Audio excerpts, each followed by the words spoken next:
The Athletic.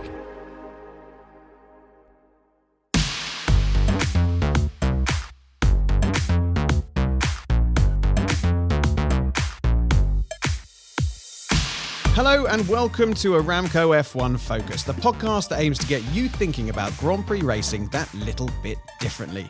If this is your first time joining us, where have you been? But in all seriousness, it's great to have you along for episode 3 of the pod, where once again I, Tim Silvey, am joined by two real racing men. First up, it's a man who's crunched more numbers than I've had hot dinners. It's our in-house stat superstar, Sean Kelly. How are you, Sean? Tim, I am recovering from the ordeal that was getting from Azerbaijan to Miami in a matter of days.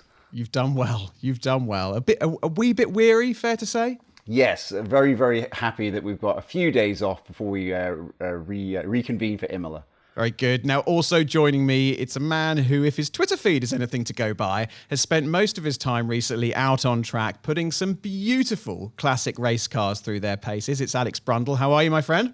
Very, very good, thank you. Also had a good old look at Baku for F1 TV and Formula 2. And have been skidding about a little bit in our break. You have. You've driven some interesting things, haven't you, the last few days and weeks? Yeah, tried to keep it all between the white lines and just about managed, so that's always a positive. But it's always good to have a chat, intersperse it with a couple of chats about Formula 1 and feeder series. Excellent. Well, as usual, Sean and Alex will be bringing you insight in their respective stat and performance focuses. Plus, we'll have the latest instalment of our insights into the world of sustainable fuels in our Aramco Focus. So, what are we waiting for? Let's get going with focus number 1.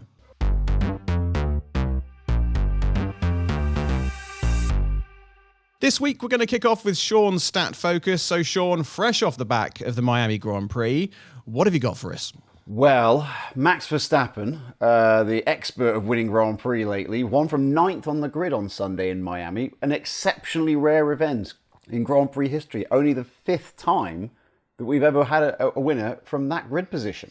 Now, Sean, I know you love an oddity, so let's dive into that one a bit more. I know you've gone deep with your research on this, so tell us a little bit more about the oddity of not winning from 9th. Well, of all the grid positions, the first 18 grid positions on the starting grid, none had gone longer without a winner than 9th for some weird reason. It hadn't produced a winner since 1984, not since Niki Lauda won at Dijon in his title-winning year. And the fun thing is that the previous 4 drivers to have won from that position all had a fascinating story attached. Maurice Trintignant was the first guy to win from that position, Monaco 1955. Now, he won using car number 44. That's the only race win taken by a driver with car 44, not taken by Lewis Hamilton. And he subsequently went on to win the 1958 Monaco Grand Prix from 5th. So that makes him the only driver to win the Monaco Grand Prix from outside the top 4 on the grid twice. He's the only guy, Maurice Trintignant. He's a real expert level answer to a trivia question. The next guy to win from 9th, John Surtees, Monza 1967. Remember that famous race? Jim Clark made a lap on the field and then I think ran out of fuel in the last lap. And John Surtees and Jack Brabham had a drag race to the line. John Surtees winning for Honda. Honda then didn't win again until 2006 with Jenson Button, and he won from 14th. So apparently winning from a low grid position is easy if you're in a Honda. Then the third one, Jody Scheckter, Canada 1977, the last of 3 wins for the Wolf team, who won on their debut as a constructor in Argentina 1977. Scheckter then won the Monaco Grand Prix, but they never won another race. And then we get to Lauda, France 1984 in his championship year, the last of 3 world titles, that one coming 7 years after his previous one. Max, now added to that record, he's got this remarkable habit of winning from any old grid position. He's now won from 8 grid positions since the start of last year. That's only 1 short of the career record. Fernando Alonso has won from 9 grid positions, and who would rule out Verstappen having another victory from another different grid position at some point down the line this season? How cool would it be if he managed to do it from every position on the grid? And you wouldn't put it past him. Now, Sean, as a fan and as a stat man, was there any doubt in your mind that Max would win that race? I mean, he travelled some distance on those tyres to give himself the greatest chance of success, which is obviously something that not all drivers are capable of doing. And by lap 15, he was already up to P2, which is quite remarkable. Was it ever in doubt for you? It was, yeah. I don't think it was a foregone conclusion. I think there was an inevitability about it later in the stint, before Perez had to pit. Before Verstappen had to pit, because it should have been a case that when Perez pitted, he would start to close the gap on Verstappen. And then when Verstappen was able to actually hold that advantage, it was a case of, okay, so when Verstappen actually re-emerges here, he's going to be very, very close to Perez, a lot closer than we had imagined. That's when the inevitability came in. But certainly, sort of midway through the race, I think I was assuming that Perez had a bigger advantage than he actually ended up having. And we saw in Jeddah and in Baku, there were instances in that race where we thought Verstappen would catch Perez, and he never did. So you thought, okay, maybe this is going to happen again. Well, I think Max put out a statement with the way he drove on Sunday. Yeah, absolutely. Now, we know that Max did put in a hell of a stint on those tyres. I'm determined to catch you out, Sean, over the course of this podcast series with a statistic or a piece of data that you just can't pluck out of your massive brain. So do we know the longest distance ever driven by someone on one set of tyres? Not exactly. It's because the rules have changed down the years, and obviously things weren't necessarily logged in the early days of World Championship racing in the way that they are now. Pirelli were keen to highlight last week in Baku, Esteban Ocon went the entire race bar the final lap on a single set of tyres, more than 300 kilometres. And that was the longest that particular compound of tyre had done. I think it was the C3 tyre, C3 hard tyre, since 2015. So, in that context, it's been a long time since somebody went that long on a single set of tyres. But back in the early days of World Championship racing, races could be up to more than 500 kilometres in length. These days, they're only around about 305 or so. So it was possible to do, the Italian Grand Prix or the French Grand Prix on a single set of tyres and do more than 500 kilometres in doing so. You got those races, and of course, in theory, it would be possible to have done the Indy 500 on a single set of tyres back when it was a World Championship race between 1950 and in 1960. Having driven a couple of sets of historic tyres now and then, I often wonder whether that's the way that slick tyres were in fact invented.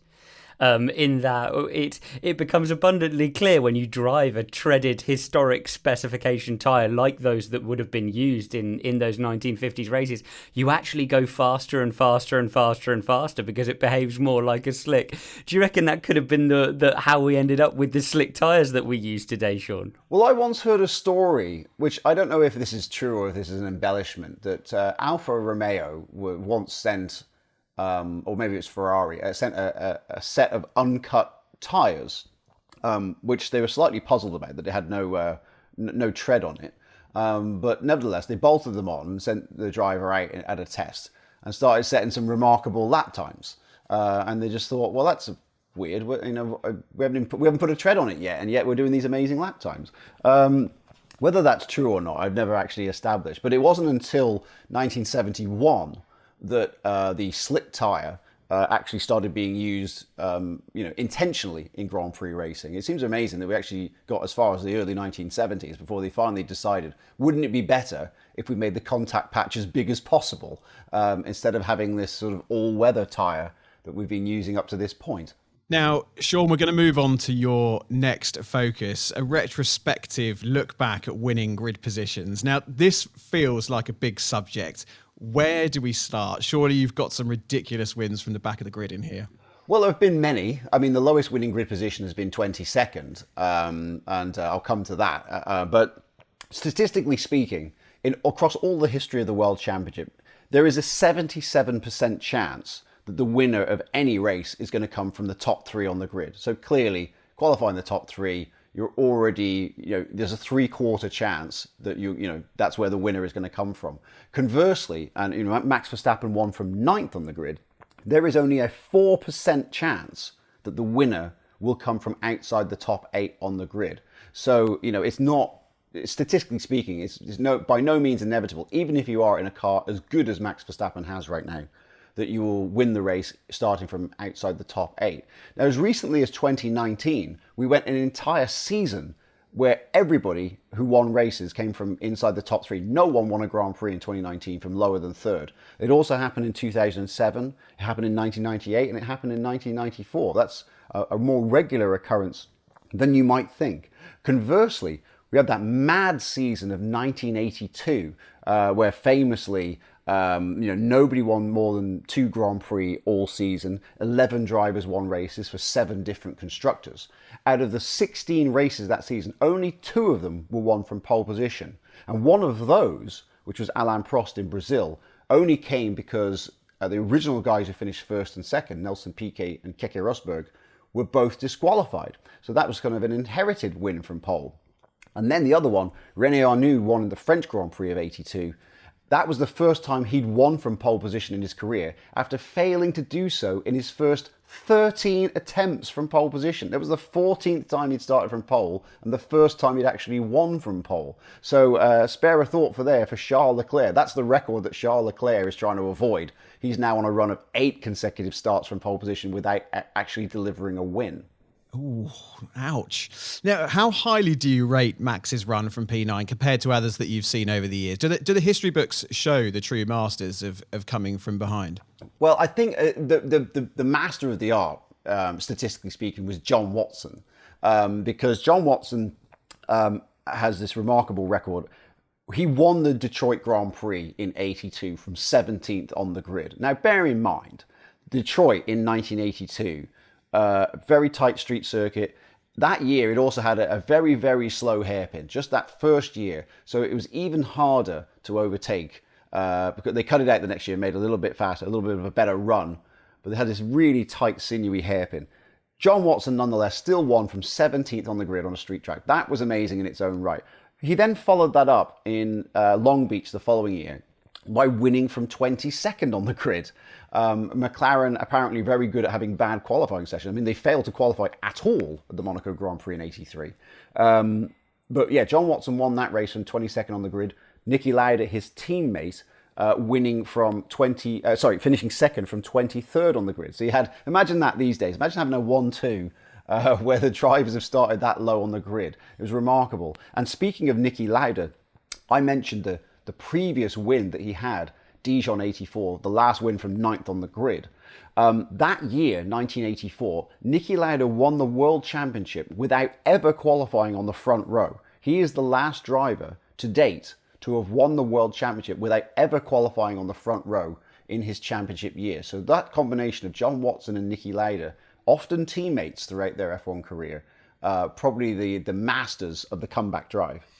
Now, I'm going to move it on to your final focus for this week, Sean. We're going to talk a little bit yellow flags, red flags, safety cars, etc. After lots and lots of red flags in recent weeks, the race in Miami didn't have any. In fact, all the drivers that started the race finished the race and no safety cars at all, no yellow flags, definitely no red ones. How unusual is this? I described it in post-race as being the first perfect race in history. Which I can't verify because, again, records don't necessarily go back that far with logging how many yellow flags came out. We didn't have light panels back in the 1950s. But it was almost a Formula One race held in laboratory conditions. I'd be interested to know how close the team's race simulations were to what we actually ended up with as terms of a result. To have all of those things happen in one race, I can't think of another example. We've certainly had races with no yellows. Remarkably, Monaco in 2021 went the entire distance without a single yellow flag. But we did have a retirement. If you remember, Valtteri Bottas came into the pit stop. They tried to take the tyre off and the wheel nut wouldn't move. And it took them 5 days to remove it. They couldn't remove it until they got back to the factory. So there was a retirement in that race. We've also had 14 races now where every driver that has started has finished the race. And 10 of those races have been from 2015 onwards as we've moved into this hybrid era of exceptional reliability. And the drivers really keep their noses clean, metaphorically and literally in terms of the nose of the car. So we've seen no yellow flags, we've seen no retirements. The only other examples I could probably give, the Dutch Grand Prix of 1961, there were no retirements in that race, but there were also no pit stops in that race. That's the only race we've ever had where there's been no retirements and no pit stops, unless you count Spa 2021. the one lap race that we had behind the safety car. But of course, then there's a safety car, so that doesn't count as a perfect race. Then you could think of Indianapolis '05. Well, there might have been a brief yellow flag, perhaps, kind of, sort of, when Barrichello ran across the grass very briefly. But there was only 6 cars on the grid in the race anyway, because 14 had pulled out because of the Michelin tyre situation. So would you deem that as perfect race? Probably not. But with it being a clinical race like this, it's quite funny. When I was in Australia, we had 3 red flags, and everybody was punting each other off into the hedge at the restart. Everyone asked if the race was too interrupted and too truncated in some way. And now after Miami, I heard people grumbling that the race wasn't exciting enough. So you can never please all of the people all of the time. Well, from a strategic perspective, though, I mean, you look at the teams' simulations and their strategies. I would imagine a full green race is actually a complete disaster on the pit wall. Teams notoriously underfill the cars because they're expecting some sort of stoppage, or at least to run a little bit slower at some point. And I would imagine that actually. Well, I know that actually that sequence of events where there are literally no incidents in a race at all is seldom ever accounted for in the reality of race planning. It's sort of this unicorn state of nothingness that they're all so surprised occurs. They don't really plan for it. It's incredible. It was a good job it didn't happen in a place like Imola or Montreal, which is historically... Or Monza. Has always been quite marginal on fuel consumption and such like. I don't know how Miami fits into that, because it's not a situation that ever really occurred to us until Sunday. Yeah, and there was obviously a red flag in quali, and we had the penalty for Sainz in the pit lane. So there was not quite the perfect race, but nearly there. Sean, thank you for all of that. Some fascinating thoughts as ever. And remember, if you want to comment on anything Sean, Alex, or myself have to say, drop us a line on social media using hashtag Aramco F1 Focus.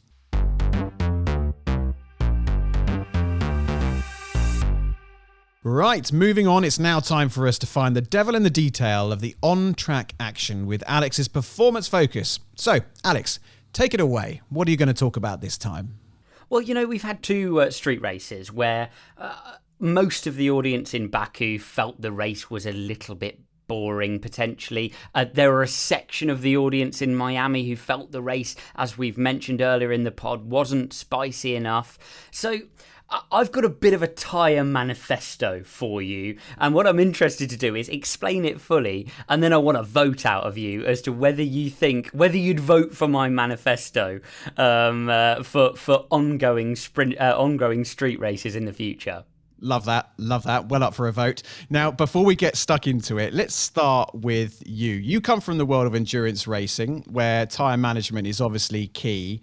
For F1, what's the purpose of the hard tyre at race weekends? Take us through that. Well, we've had 2 races where half the field have driven more than half the race on the hard tyre. And I think it serves a very specific purpose for the tyre manufacturer. But put yourself in January or February before testing, and you're looking forward to a race like Baku. Now, you've got the 2 tyres you really want to run on, the medium and the soft. That we were right up the soft end of the compound range in Baku. But then you have to send a tyre for if it's unseasonably hot. If most of the track resurfacing, which we saw in Baku between 13 and 16, the wrong way round, so everything but 15 pretty much was resurfaced, that could have changed the tarmac surface to be incredibly abrasive, more abrasive than the tyre supplier expected. So you kind of have to have this backstop tyre to allow the teams to race. We've mentioned it earlier in the pod, Indianapolis 2005. What happens if there is incredible load? We arrive and we get this incredibly embarrassing scenario for the tyre supplier where the tyres aren't up to the job. So we're getting a backstop tyre. What the problem with that is, if we have a full dry weekend, as we have through Miami, as we have through Baku, the circuit creeps more and more and more and more with greater and greater and greater load into the window to make the hard tyre work. So the big old friendly hard tyre ends up taking the drivers and the teams through most of the race. And you get these horrible, boring one-stop races where everyone starts on the medium or the soft, jumps across to the hard. There's this sort of sprinkle of action in the middle. I mean, I know in Miami we saw multiple stops, but for example, in Baku, you get this sprinkle of action pretty early on, and then they're just droning around to the end of the race. So I have a concept that I think the hard tyre, after they've run it on Friday, and after we've run all three compounds through Friday, made sure the soft and the medium work, are not going to fall apart, should be banned for the rest of the weekend, and a multiple stop race should be therefore enforced. Oh, I like it. I like where you're going with this, Brundle. I like it. But from a driver's perspective, would the racing be better? Presumably that the racing would be better with less tyre management going on. Is that fair to say that that's what the drivers want? Yeah, I mean, you're not necessarily building in less tyre management. There would still be tyre management, but you'd just see tyre management with shorter stints.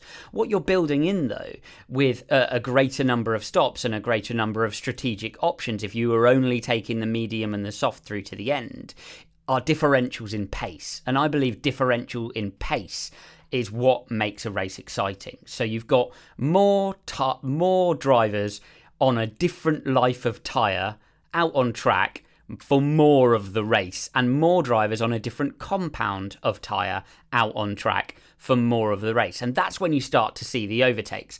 Forget Red Bull for a second, they're out front at the moment, but in the midfield, what we want is this slot machine of tyres, of drivers on different tyres with different pace, all making moves on each other, whether or not DRS assisted. And that's what I really think would make the racing better. But are we looking here just from a street circuit perspective, or would you put this in across the board? Well, I think in a street circuit's perspective, it is where you really need it. Because, for example, in Baku, in theory, you can make the moves down the front straight. In Miami, we saw what I thought was some great wheel-to-wheel racing.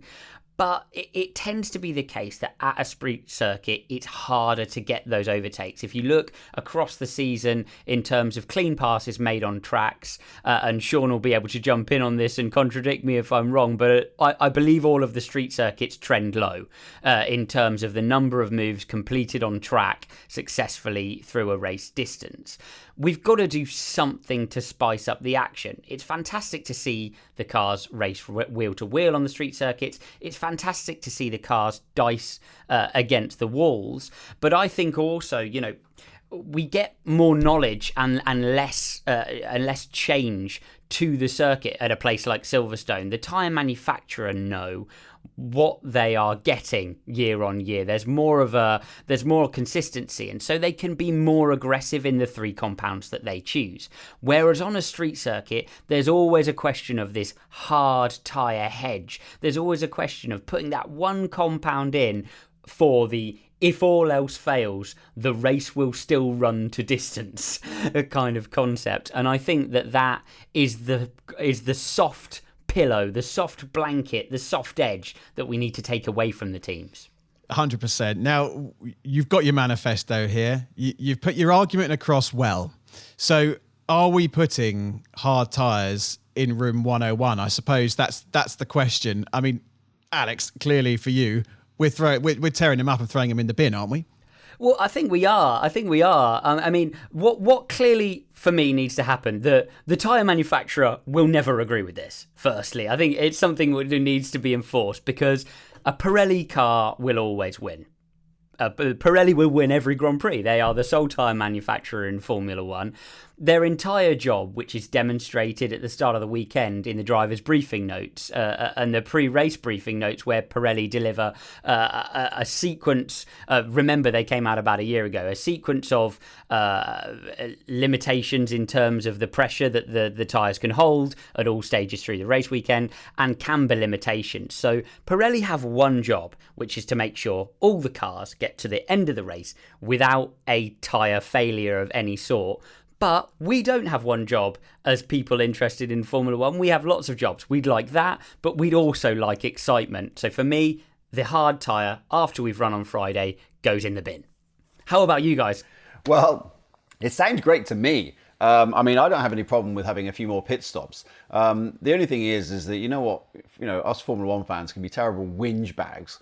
And when Pirelli actually took over from Bridgestone, they were given the brief: make these tyres degrade, make them not able to do a whole race. So they did that. And in early season 2011, the Turkish Grand Prix of 2011, which was, I think, was like the 5th round of 2011, there was 81 pit stops in that race. Sebastian Vettel won that race with a 4-stopper in dry conditions, as a standard. It was a prescriptive strategy.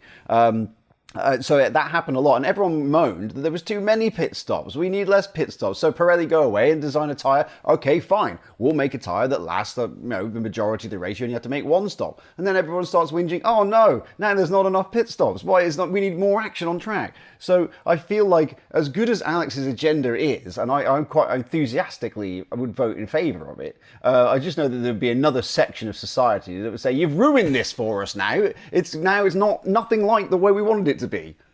Such is the nature of tyre politics. Indeed. As ever.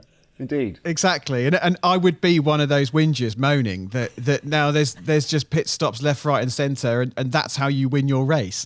So I think I'm gonna keep the hard tyre out of room 101. So I 2-1 here. I mean, Sean's put it in there. I think he's pulled the lever. Alex has certainly pushed it in there with gusto.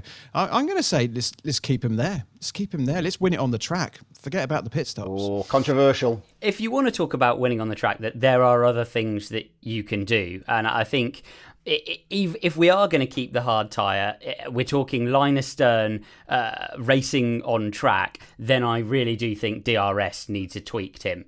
And I'd also like to talk about that in this particular performance focus.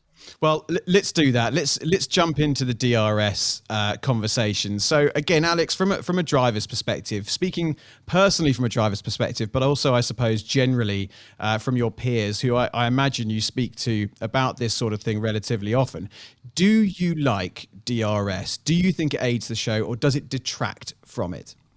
I'm always split on DRS. The purist inside me that wants to see a V12 glance the exit curb of the parabolica, and I don't really care about anything but that, hates DRS. The kind of casino system of push to pass.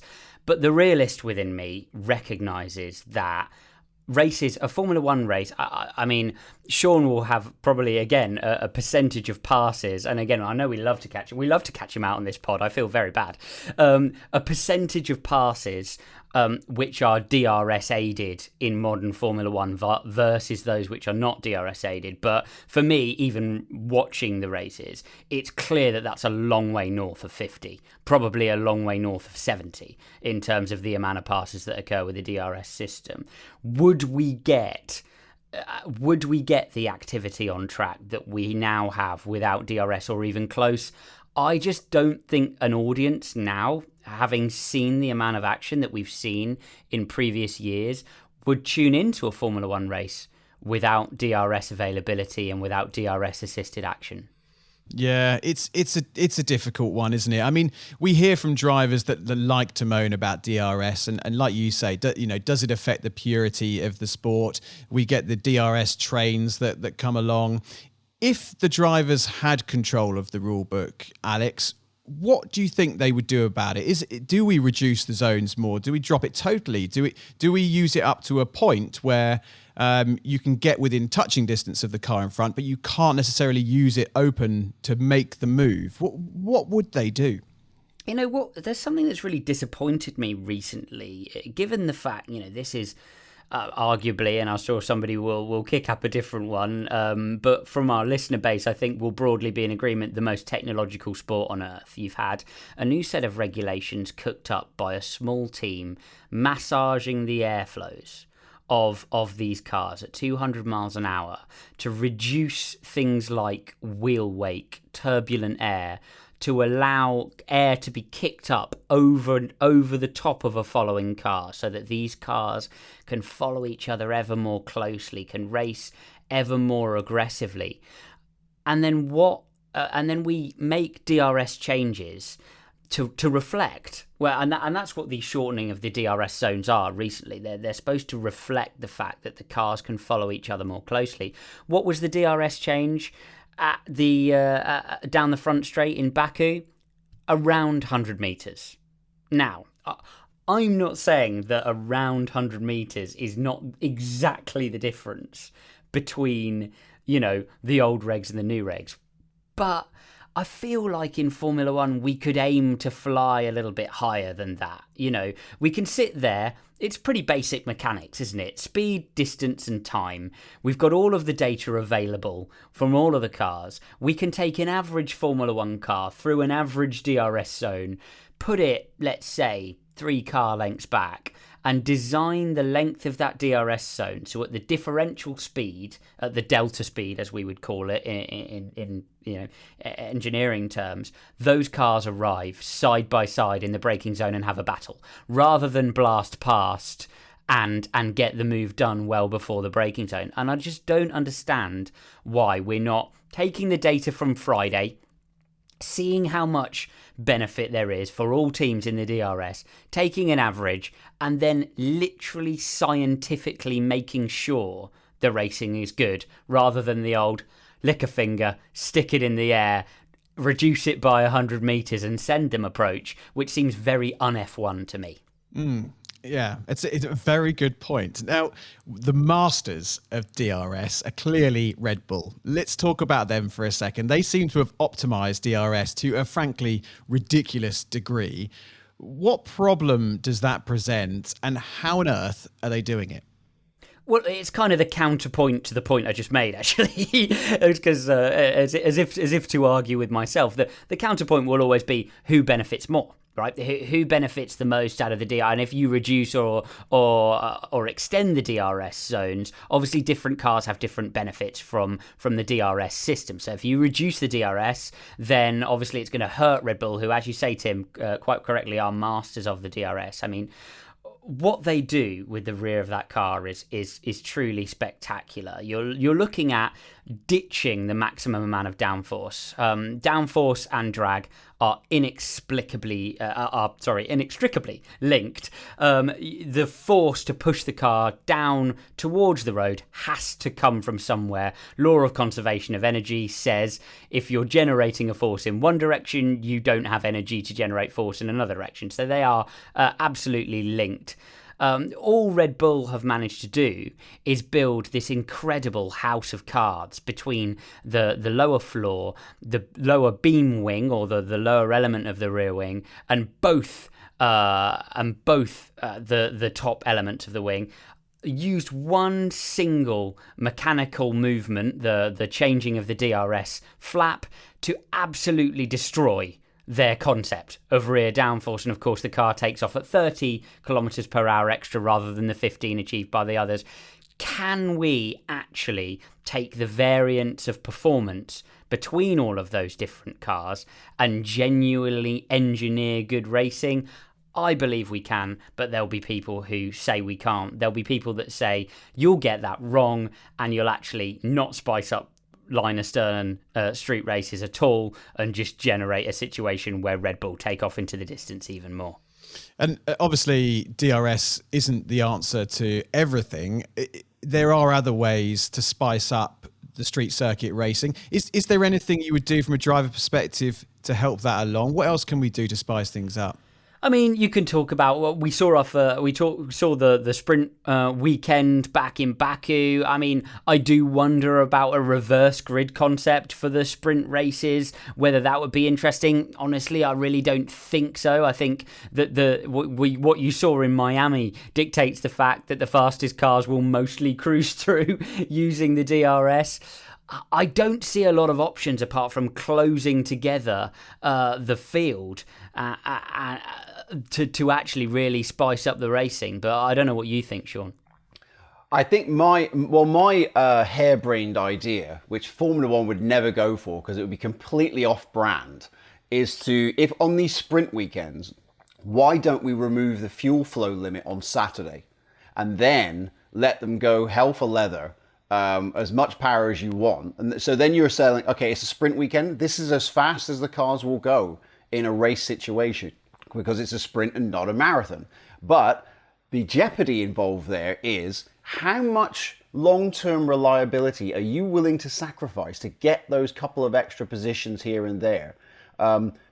If you give the teams enough rope to hang themselves, you get some fantastic long-term consequences. Imagine, if earlier in the season, Max Verstappen had used a bit of extra power to get a couple of extra points in that sprint, and then he ends up with the power unit failing on him with 5 laps to go when he's leading the Grand Prix itself because he sacrificed that reliability. That to me would add a fantastic point of jeopardy, which otherwise isn't there, because right now it's just a shortened version of a Grand Prix. There you'd introduce something that's genuinely different. Would make a reason to come and see it on a Saturday and think, wow, okay, we're kind of going into the unknown here. We're not quite sure if we should be doing this with our power units. I certainly think a drastic open... I mean, in the sprint race in Baku, we saw cars and drivers in Parc Fermé from Friday onwards. So there's a couple of things there. Firstly, it becomes very difficult for the teams to get the maximum performance out of the cars. And secondly, you set an order, and then the audience who are watching every single session through the weekend then know the pace of the cars that they've seen in qualifying is not really going to change throughout the rest of the weekend, and there's no unpredictability to that. I do think, and I do agree, that drastically opening up the Parc Fermé, even beyond what we might expect on a normal race weekend, would add something to the sprint. I think you might find yourself in Sandbag City a little bit there, Sean, based around... I suspect you're correct, but it'd be nice to give them the thought, plant the idea in their head, because that's when anything you can do to introduce the possibility of human error is to be welcomed. Anything that you can be simulated to the point of being sterile, that's when we get races like we had in Miami where there was no yellows and no retirements and everything. But if we could add a little bit of madness to it, that's when you might. I think that's where it will get spiced up, because I don't necessarily think we need 100,000 overtakes a race for it to be interesting. If people can see human beings, making the decisions and making mistakes and everything, that's what makes it really exciting. Yeah. Yeah. Okay. I'm going to put you both on the spot here. Seeing as we dragged out whether it should have been whether we utilised Room 101. Alex, Sean, should sprint races be thrown in the bin? Short answers. Alex, go ahead. No. I like sprint races. I think we should keep going with them. I find it fantastic that every audience throughout a Grand Prix weekend sees a result-forming session, and I think that people who have bothered to come and sit beside the racetrack deserve that on Friday, Saturday, and Sunday. Sean? Well, for me, I'm a purist, so I've got one part of me that says this is stupid. Why are we doing this? Practice is perfectly fine. But then there's the reality part, and that is that we live in a society now where we have artificial intelligence, machine learning. We could simulate a million things. Do we need 3 practice sessions to tweak stuff that could be simulated 100 million times at the factory?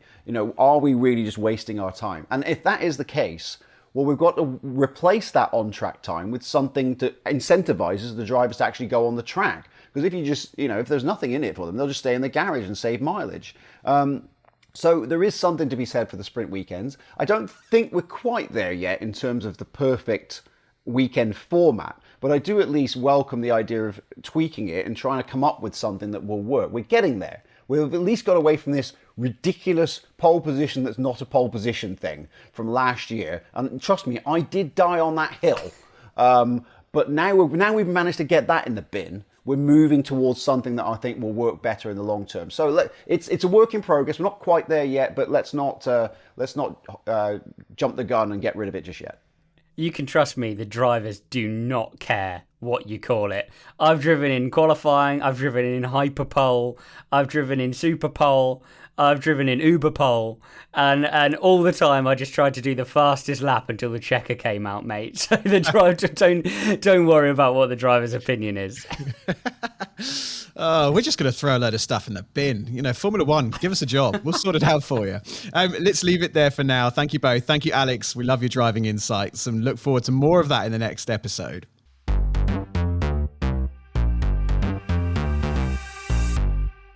The checkered flag is almost in sight, but we're not done yet. Oh no, it's time for our Aramco Focus, the area of the show where we shine a light on a subject you might not know too much about. If you were listening to our last episode, you'll have heard Pierre-Olivier Calandini, director of Aramco's Fuel Research Centre, giving you the background on Aramco's introduction of sustainable fuels into F2 and F3 and its roadmap for 100% sustainable synthetic fuels in Formula One. This week, we're continuing our journey into the future of fuels as we chat to Didier Perrin, the technical director of the F2 and F3 championships. Hi, my name is Didier Perrin and I'm the technical director for F2 and F3 championships. This year we are using the sustainable Aramco fuel, which is a very interesting challenge. And that's the main difference compared to last year. We are, I don't want to say the guinea pig, but we are the first one to do something which is fantastic. We are doing it, we are starting the project today, and we have a fantastic plan to go not only fully sustainable, but also fully sustainable and fully synthetic, and this is today only the first step of that plan.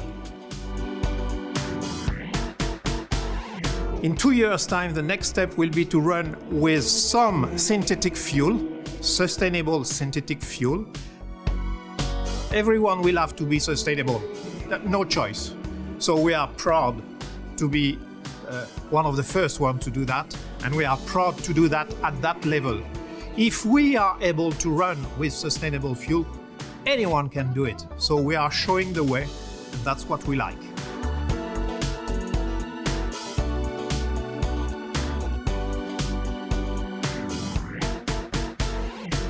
So that was Didier Perrin, technical director of the F2 and F3 championships, and we'll have the final part in our trio of future fuels interviews in the next episode. That's about it for today's show, but we'll be back with you again after Imola. In the meantime, be sure to like, follow, or subscribe to the Race F1 Tech Show podcast feed to ensure you never miss an episode of that podcast or this one. Alex, anything fun planned for the next couple of weeks? Oh, plenty more skidding about in some old cars. I'm also going to be going to a very special non-F1 race, but will it be behind the wheel or behind the mic? Let's see. Ooh, the intrigue. And Sean, what about you? Well, after dashing from Azerbaijan to Miami in the past week, I intend to get some 100% sustainable sleep for the next few days. Very good. Thank you both as ever for joining me. Until next time, it's goodbye from Sean. Bye. Goodbye from Alex. Bye-bye. And goodbye from me. Goodbye.